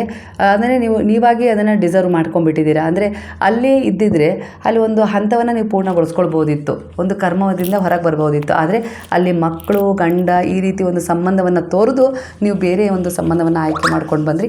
ಈ ರೀತಿ ಇಲ್ಲೂ ಕೂಡ ಈಗ ನಿಮಗೆ ತುಂಬ ನೋವು ಆಗ್ತಾಯಿದೆ, ಆ ಫೀಲ್ ಕೂಡ ಆಗ್ತಾಯಿದೆ. ಅದರ ಜೊತೆ ಇವರು ಕೂಡ ನೋವು ವೇದನೆಯನ್ನು ಕೂಡ ನೀವು ತಡ್ಕೊಳ್ಬೇಕಾಗಿದೆ. ಆ ರೀತಿ ಸಿಚುವೇಶನ್ ನಿಮ್ಗೆ ಎದುರಾಗಿದೆ. ಈಗ ತೀರ್ಮಾನ ತಗೊಳ್ಳೋದು ತುಂಬ ಕಷ್ಟ ಆಗಿದೆ. ಯಾಕಂದರೆ ಆ ಕಡೆನ ಈ ಕಡೆನ ಎರಡೂ ಕಡೆನೂ ಇಲ್ಲ, ನೀವು ಮಧ್ಯದಲ್ಲಿ ನಿಂತಿದ್ದೀರಾ. ಏನು ಅಂತ ಗೊತ್ತಾಗ್ತಾಯಿಲ್ಲ. ಇಂಥ ಸಮಯದಲ್ಲಿ ನಾನು ಏನು ಮಾಡಬೇಕು ಅಂತೇಳಿ ಈ ಸಮಯದಲ್ಲಿ ಯೋಚಿಸ್ತಾ ಇದ್ದೀರಾ ಅಂದರೆ ನೀವು ಭಗವಂತನ ಶರಣದಲ್ಲಿ ಸಂಪೂರ್ಣವಾಗಿ ಭರವಸೆ ಇಟ್ಟು ಶರಣಾಗಬೇಕು. ಶಾಂತವಾಗಿ ಈಗಿನ ಪರಿಸ್ಥಿತಿಯನ್ನು ನೀವು ಎದುರಿಸಲೇಬೇಕಲ್ಲಿ ಏನಾಗುತ್ತೋ ಅದನ್ನು ಸಂಪೂರ್ಣವಾಗಿ ನೀವು ಸ್ವೀಕಾರ ಮಾಡಲೇಬೇಕು. ಇಲ್ಲ ಧೈರ್ಯವಾಗಿ ಅದರಿಂದ ಹೊರಗೆ ಬರಲೇಬೇಕು. ಎರಡು ಆಯ್ಕೆ ನಿಮ್ಮ ಎದುರಿಗೆ ಇದೆ ಅನ್ನೋ ರೀತಿಯಲ್ಲಿ ಬರ್ತದೆ. ಯಾಕಂದರೆ ಎರಡೂ ತಪ್ಪುಗಳನ್ನು ನೀವೇ ಮಾಡಿಬಿಟ್ಟಿದ್ದೀರ. ಅದು ನಿಮ್ಮ ಪ್ರಾರಬ್ಧ ಕರ್ಮವನ್ನು ಸೂಚಿಸ್ತಾ ಇದೆ. 72 ಗಂಟೆಯ ಒಳಗೆ ನೀವೊಂದು ತೀರ್ಮಾನವನ್ನು ತಗೊಳ್ಳೋಕ್ಕೆ ಇಲ್ಲಿ ಅವಕಾಶ ಇದೆ. ತಗೊಳ್ತೀರಾ ಅನ್ನೋ ರೀತಿಲಿ ಕಾಣಿಸ್ತಾ ಇದೆ. ಯಾಕಂದರೆ ಆ ರೀತಿ ವ್ಯತಿರಿಕ್ತ ಪರಿಸ್ಥಿತಿ ಎದುರಾಗ್ಬೋದು.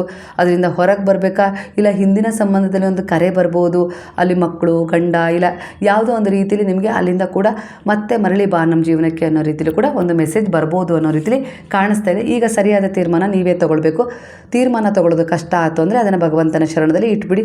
ನಿಮ್ಮ ಆತ್ಮಸಾಕ್ಷಿಯ ಮೂಲಕ ಅವರೊಂದು ಗೈಡ್ ಕೊಡ್ತಾರೆ. ಆ ಗೈಡ್ ಆಧಾರದ ಮೇಲೆ ನೀವು ಮುಂದುವರಿರಿ. 72 ಗಂಟೆ ಒಳಗೆ ಒಂದು ಹಠಾತ್ ಒಂದು ಮೂಮೆಂಟ್ ಬರುತ್ತೆ ಅನ್ನೋ ರೀತಿಲಿ ಕಾಣಿಸ್ತಾ ಇದೆ.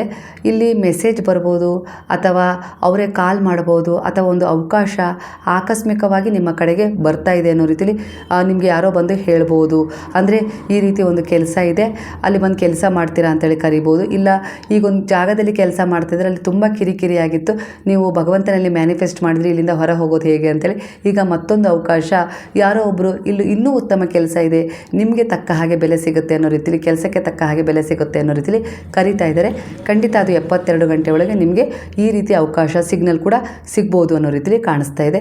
ಹಾಗೆ ಇದು ಭಾವನೆಗೆ ಸಂಬಂಧಿಸಿದ ಒಬ್ಬ ವ್ಯಕ್ತಿ ಅಥವಾ ಒಳ್ಳೆಯ ಸುದ್ದಿ ಕೂಡ ನಿಮಗೆ ಬರ್ಬೋದು ಅನ್ನೋ ರೀತಿಲಿ ಕಾಣಿಸ್ತಾ ಇದೆ. ಅಂದರೆ ಮದುವೆಯ ಮಾತುಕತೆ ಮತ್ತೆ ಮುಂದುವರಿಬಹುದು, ಅದು ನಿಂತಿತ್ತು ಯಾವುದೋ ಒಂದು ಕಾರಣದಿಂದ, ಅದರಲ್ಲಿ ಮತ್ತೆ ಆ ಮಾತುಕತೆ ಮುಂದುವರಿಬೋದು ಅಂತ ಕಾಣಿಸ್ತಾ ಇದೆ. 72 ಗಂಟೆ ಒಳಗೆ ಮ್ಯಾನಿಫೆಸ್ಟ್ ಮಾಡಿ, ಗುರುವಿಗೆ ಸಂಕಲ್ಪ ಮಾಡಿ ಒಂದು ಪ್ರಾರ್ಥನೆಯನ್ನು ಮಾಡ್ಕೊಳ್ಳಿ.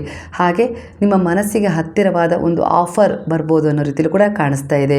ಹಾಗೆ ಇಲ್ಲಿ ನಿಮ್ಮ ಮಕ್ಕಳು ಯಾವ ಗುರಿಯನ್ನು ತಲುಪಬೇಕು ಅಂತೇಳಿ ಒಂದು ಮ್ಯಾನಿಫೆಸ್ಟ್ ಮಾಡ್ತಾ, ಒಂದು ಪ್ರಾಮಾಣಿಕ ಪ್ರಯತ್ನ ಮಾಡ್ತಾ ನಿಗೂಢವಾಗಿ ಒಂದು ಸಾಧನೆ ಮಾಡಲಿಕ್ಕೆ ತಯಾರಿ ನಡೆಸ್ತಾ ಇದ್ದಾರಲ್ಲ, ಅದರಲ್ಲಿ 72 ಗಂಟೆ ಒಳಗೆ ಒಂದು ಅದ್ಭುತವಾದ ಸೂಚನೆ ಕಾಣುತ್ತೆ ಅಂತ ಕೂಡ ಕಾಣಿಸ್ತಾ ಇದೆ.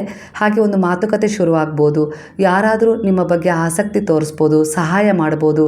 ಒಂದು ಸಣ್ಣ ಆದರೆ ಪಾಸಿಟಿವ್ ಅವಕಾಶ 72 ಗಂಟೆ ಒಳಗೆ ನಡೆಯುತ್ತೆ, ಬರುತ್ತೆ ಅನ್ನೋ ರೀತಿಲಿ ಕಾಣಿಸ್ತಿದೆ. ಹೊಸ ದಾರಿಯ ಅವಕಾಶ 72 ಗಂಟೆ ಒಳಗೆ ನಿಮ್ಮ ಜೀವನದಲ್ಲಿ ಎದುರಾಗ್ತಾ ಇದೆ. ಹಾಗೆ ಇಲ್ಲಿ 72 ಗಂಟೆಯ ಒಳಗೆ ನೀವು ಯಾವುದಾದ್ರೂ ಒಂದು ಹರಕೆಯನ್ನು ತೀರಿಸ್ಬೋದು, ಯಾವುದೋ ಒಂದು ತೀರ್ಥಕ್ಷೇತ್ರಕ್ಕೆ ಹೋಗ್ಬೋದು. ಹಾಗೆ ಹೋಗಬೇಕು ಅಂತ ಹೇಳಿ ಅಂದ್ಕೊಂಡಿದ್ರಲ್ಲ ಶಿರಡಿಗೆ, ಅಲ್ಲಿಗೂ ಕೂಡ ಟಿಕೆಟ್ ಬುಕ್ ಆಗ್ಬೋದು. ಈ ರೀತಿಯೆಲ್ಲ ಮಿರಾಕಲ್ಸ್ ನಡೆಯುತ್ತೆ. ನೀವು ನಿರೀಕ್ಷಿಸಿದ ಯಾವುದೋ ಒಂದು ದೊಡ್ಡ ಬದಲಾವಣೆಯ ವಿಚಾರ ಒಂದೇ ಒಂದು ದಿನದಲ್ಲಿ, ಅಂದರೆ 72 ಗಂಟೆಯ ಒಳಗೆ ನಿಮ್ಮ ಜೀವನದಲ್ಲಿ ಒಂದು ದಿವ್ಯ ದ್ವಾರವನ್ನು ತೆರೆಯುವ ಸೂಚನೆ ಇಲ್ಲಿ ಎದುರಾಗ್ತಾ ಇದೆ. ಖಂಡಿತ ನಿಮ್ಮ ಭರವಸೆ ಗೆಲ್ತಾ ಇದೆ. ಸಿಗುವ ಸಣ್ಣ ಸಿಗ್ನಲ್ಗಳನ್ನು ಕೂಡ ಗಮನಿಸ್ತಾ ಹೋಗಿ. ಅಂದರೆ ಒಂದು ಪ್ರಾಣಿ ಪಕ್ಷಿಗಳು ನಿಮ್ಮ ಮನೆ ಬಳಿ ಬರಬಹುದು, ಏನಾದರೂ ಆಹಾರ ಕೊಡ್ತಾರಾ ಅನ್ನೋ ರೀತಿಲಿ ಅವುಗಳಿಗೆ ಆಹಾರ ಕೊಡಿ. ಹಾಗೆ ಯಾರೋ ನಿಸ್ಸಹಾಯಕರು ಎದುರಾಗ್ಬೋದು, ಅವರಿಗೂ ಕೂಡ ಏನಾದರೂ ತಿನ್ನಲಿಕ್ಕೆ ಉಡ್ಲಿಕ್ಕೆ ಒಂದಿಷ್ಟು ವಸ್ತ್ರದಾನ ಕೂಡ ಮಾಡಬಹುದು ಅನ್ನೋ ರೀತಿಲಿ ಬರ್ತಾ ಇದೆ. ಬ್ರಹ್ಮಾಂಡದ ಮೂಲಕ ಕೆಲವು ಸಿಗ್ನಲ್ಗಳು ಕೂಡ ಸಿಗ್ಬೋದು. ಆಕಾಶದಲ್ಲಿ ನೀವು ಕಾಮನ ಬಿಲ್ಲು ನೋಡ್ಬೋದು, ನಕ್ಷತ್ರ ಬೀಳೋದನ್ನು ನೋಡ್ಬೋದು, ಓಡಾಡೋದನ್ನು ನೋಡ್ಬೋದು. ಇದ್ದಕ್ಕಿದ್ದ ಹಾಗೆ ಇದು ಕನೆಕ್ಟ್ ಆಗ್ತಾ ಇದೆ. ಅಂದರೆ ಅಲ್ಲಿ ಒಂದು ಸೂಚನೆ, ಸಿಗ್ನಲ್, ನಿಮ್ಮ ಜೀವನದಲ್ಲಿ ಏನೋ 72 ಗಂಟೆ ಒಳಗೆ ಒಂದು ಮಿರಾಕಲ್ಸ್ ನಡೆಯುತ್ತೆ. ಮ್ಯಾನಿಫೆಸ್ಟ್ ಮಾಡಿ ಇನ್ನೂ ದೃಢವಾದ ನಂಬಿಕೆಯೊಂದಿಗೆ. ಯಾವುದೇ ರೀತಿ ಸಂದೇಹ, ಗೊಂದಲ, ಹಿಂದಿನ ಚಿಂತೆ, ನೋವು ಇವೆಲ್ಲವನ್ನು ದೂರ ಇಡಿ ಅನ್ನೋ ರೀತಿಲಿ ಸಿಗ್ನಲ್ ಕೊಡ್ತಾ ಇದೆ. ಅಂದರೆ ಈ ಸಮಯದಲ್ಲಿ ಆ ಚಿಂತೆಯಲ್ಲೇ ಮುಳುಗಿರಬೇಡಿ. ಹಿಂದೆ ನಡೆದದ್ರ ಬಗ್ಗೆ ನಿಮ್ಮ ಜೀವನ ಏನೋ ಹೊಸದನ್ನು ಕೊಡಲಿಕ್ಕೆ ಶುರು ಮಾಡ್ತದೆ, ಅದನ್ನು ಸ್ವೀಕಾರ ಮಾಡಿ, ಸ್ವಾಗತ ಮಾಡಿ, ಪಾಸಿಟಿವ್ ಎನರ್ಜಿಯೊಂದಿಗೆ ಇರಿ ಅನ್ನೋ ರೀತಿಯಲ್ಲಿ ಈ ರೀತಿ ಸಿಗ್ನಲ್ಗಳು ಎದುರಾಗ್ತಾ ಇದ್ದಾವೆ. ಒಂದು ಪಕ್ಷಿಯ ಪುಕ್ಕ ಸಿಗೋದಾಗಿರ್ಬೋದು, ನವಿಲಿಗರಿ ಯಾರಾದರೂ ಕೊಡೋದಾಗಿರ್ಬೋದು, ಯಾವುದೋ ಒಂದು ಉಡುಗೊರೆ ಅನಿರೀಕ್ಷಿತವಾಗಿ ನೀವು ಅಂದ್ಕೊಂಡೇ ಇರಲಿಲ್ಲ ಅದು ಬರೋದಾಗಿರ್ಬೋದು, ಇಷ್ಟಪಟ್ಟದ್ದು. ಹಾಗೆ ನಿಮಗೆ ಇಷ್ಟವಾದ ಬಣ್ಣ ಪದೇ ಪದೇ ಕಾಣಿಸೋದಾಗಿರ್ಬೋದು, ನಂಬರ್ಸ್ ಆಗಿರ್ಬೋದು, ಈ ರೀತಿ ಸಿಗ್ನಲ್ಗಳು ನಿಮಗೆ ಸಿಗ್ತದೆ. ಅದನ್ನು ಗಮನಿಸಿ, ಆಗ ಮ್ಯಾನಿಫೆಸ್ಟ್ ಮಾಡಿ ನಿಮ್ಮ ಇಚ್ಛೆಯನ್ನು. ಅಂದರೆ ಹಠಾತ್ತಾಗಿ ನಿಮ್ಮ ಒಂದು ಗಮನ ಒಂದು ಪಕ್ಷಿಯ ಮೇಲೆ ಹೋಯಿತು, ಅದನ್ನು ನೋಡ್ತಾ ಇದ್ದೀರಾ, ಅದರಿಂದ ನಿಮ್ಮ ಮನಸ್ಸಿಗೆ ತುಂಬ ಖುಷಿ ಆಗ್ತಾ ಇದೆ ಅಂದರೆ ಅಲ್ಲಿ ನೀವು ಸರಿಯಾದ ದಾರಿಯಲ್ಲಿ ಇದ್ದೀರಾ. ನಿಮ್ಮ ಜೀವನದಲ್ಲಿ ಏನೋ ಆದಷ್ಟು ಬೇಗನೆ ಏನೋ ಒಂದು ಶುಭ ಸಂದೇಶ ಬರುತ್ತೆ ನಿಮ್ಮ ಬಳಿ. ನೀವು ಇಷ್ಟಪಟ್ಟದ್ದು ನಿಮಗೆ ಕಾಣಿಸುತ್ತೆ ಅನ್ನೋ ರೀತಿಲಿ, ಸಿಗುತ್ತೆ ಅನ್ನೋ ರೀತಿಲಿ ಕಾಣಿಸ್ತಾ ಇದೆ. ಹಾಗೆ ರೀತಿಯಾಗಿ ಒಂದು ಸಣ್ಣ ಸಣ್ಣ ಸಿಗ್ನಲ್ಗಳು ನಿಮಗೆ ಕಾಣಿಸ್ತಾ ಇದ್ದಾವೆ. ಒಂದು ಪ್ರಕೃತಿಯ ಎನರ್ಜಿಯ ಮೂಲಕ, ಅದು ಪ್ರಾಣಿ ಪಕ್ಷಿ, ಪ್ರಕೃತಿಯ ಎಲೆ ಬೀಳೋದಾಗಿರ್ಬೋದು, ಇದೆಲ್ಲವನ್ನು ನೀವು ಗಮನಿಸ್ತಾ ಇದ್ದೀರಿ. ಹೂ ಅರಳೋದನ್ನು ನೋಡಿ ಖುಷಿ ಪಡ್ತಾ ಇದ್ದೀರಿ. ಇವೆಲ್ಲವೂ ನಿಮ್ಮ ಗಮನಕ್ಕೆ ಬರ್ತಾ ಇದೆ. ಅಂದರೆ ಈ ಸಮಯದಲ್ಲಿ ಅವು ಹೇಳ್ತಾ ಇದ್ದಾವೆ, ನೀವು ಏನು ಬಯಸ್ತಾ ಇದ್ದೀರಲ್ಲ ಅದನ್ನು ನೆನಪಿಸ್ಕೊಳ್ಳಿ, ಮ್ಯಾನಿಫೆಸ್ಟ್ ಮಾಡಿ, ಅದು ನೆರವೇರುವ ಸಮಯ ಬಂದಿದೆ ಅನ್ನೋ ರೀತಿಲಿ ಹೇಳ್ತಾ ಇದ್ದಾವೆ ಅನ್ನೋ ರೀತಿಲಿ ಸಿಗ್ನಲ್ಸ್ಗಳಾಗಿರ್ತವೆ.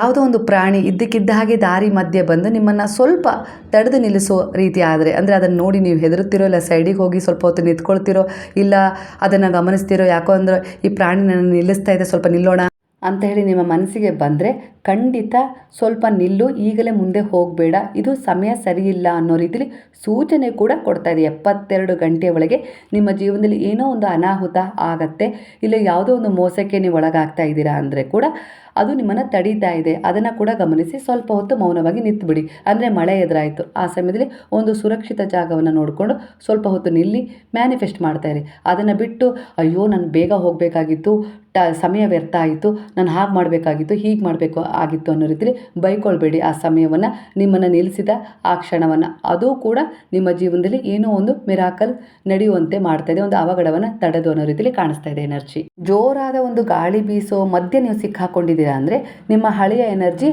ಹೋಗ್ತಾ ಇದೆ, ಹೊಸ ಬದಲಾವಣೆ ಬರ್ತಾ ಇದೆ ಅನ್ನುವ ರೀತಿಲಿ ಕೂಡ ಒಂದು ಸಿಗ್ನಲ್ ಎದುರಾಗ್ತದೆ. ಹಾಗಾಗಿ ಆವಾಗಲೂ ಕೂಡ ಹೆದರಬೇಡಿ, ಅದನ್ನು ಒಂದು ಪಾಸಿಟಿವ್ ಎನರ್ಜಿಯಾಗಿ ಫೀಲ್ ಮಾಡಿ.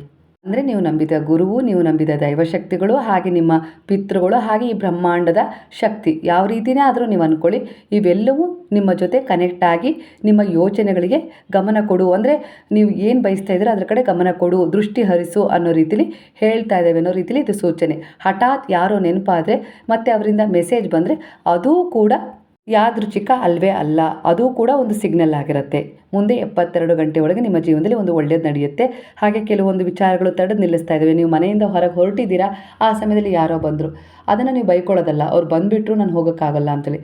ಅಲ್ಲಿ ಆ ಶಕ್ತಿ ತಡೆದು ನಿಲ್ಲಿಸ್ತಾ ಇದೆ, ನೀನು ಹೋಗಬೇಡ, ಈ ಸಮಯ ಸರಿ ಇಲ್ಲ ಅನ್ನೋ ರೀತಿಲಿ ಆ ರೀತಿ ಫೀಲ್ ಮಾಡಿ. ಈ ರೀತಿ ನೀವು ನಂಬಿದ ದೈವಶಕ್ತಿಗಳು, ಬ್ರಹ್ಮಾಂಡದ ಒಂದು ಸೂಚನೆಗಳು ನಿಮಗೆ ಸಿಗ್ತಾ ಇರ್ತವೆ. ನೀವೇ ಕಡೆಗಣಿಸ್ತೀರ ಕೆಲವು ಸಮಯ, ಅಂದರೆ ಗಮನ ಕೊಡೋದಿಲ್ಲ, ಮಾಮೂಲಿ ಅಂದ್ಕೊಳ್ತೀರ. ಇವೆಲ್ಲ ಮಾಮೂಲಿ ಅಲ್ಲ, ಸಣ್ಣ ಸಣ್ಣ ಸಿಗ್ನಲ್ಗಳನ್ನು ನೀವು ಅರ್ಥ ಮಾಡ್ಕೊಳ್ಳೋಕ್ಕೆ ಶುರು ಮಾಡಿದ್ರೆ, ಅವುಗಳಿಗೆ ಸ್ಪಂದಿಸೋಕ್ಕೆ ಶುರು ಮಾಡಿದ್ರೆ ಅವುಗಳು ಕೂಡ ನಿಮಗೆ ಸ್ಪಂದಿಸ್ತವೆ. ಅಂದರೆ ಗುರುವಿನ ಶಕ್ತಿ, ದೈವದ ಶಕ್ತಿ, ಬ್ರಹ್ಮಾಂಡದ ಶಕ್ತಿ, ಪ್ರಕೃತಿಯ ಶಕ್ತಿ ನಿಮ್ಮ ಜೊತೆ ಮಾತನಾಡುತ್ತೆ. ಆದರೆ ಅದು ಶಬ್ದದಲ್ಲಿ ಅಲ್ಲ, ಸೂಚನೆಗಳಲ್ಲಿ, ಸನ್ನೆಗಳ ಮೂಲಕ ಅನ್ನೋ ರೀತಿಲಿ ಕನೆಕ್ಟ್ ಆಗ್ತದೆ ಎನರ್ಜಿ. ಸ್ನೇಹಿತರೆ, ಈಗಿನ ಎನರ್ಜಿ ಪ್ರಕಾರ ನಿಮ್ಮ ಮನಸ್ಸಿಗೆ ಈ ಒಂದು ಎನರ್ಜಿ ಹತ್ತಿರವಾಗಿದ್ದರೆ ಕೃತಜ್ಞತಾಪೂರ್ವಕವಾಗಿ ಸಾಯಿರಾಮ್ ಅಂತ ಹೇಳಿ ಕಮೆಂಟ್ ಮಾಡೋದನ್ನು ಮರಿಬೇಡಿ. ಹಾಗಾದರೆ ಎಲ್ಲರೂ ಸೇರಿ ಹೇಳೋಣ, ಹರೇ ರಾಮ ರಾಮ ರಾಮ ಹರೇ ಹರೇ, ಹರೇ ಕೃಷ್ಣ ಕೃಷ್ಣ ಕೃಷ್ಣ ಹರೇ ಹರೇ, ಹರೇ ಸಾಯಿ ಸಾಯಿ ಸಾಯಿ ಹರೇ ಹರೇ, ಹರೇ ಬಾಬಾ ಬಾಬಾ ಬಾಬಾ ಹರೇ ಹರೇ, ಹರೇ ದತ್ತ ದತ್ತ ದತ್ತ ಹರೇ ಹರೇ.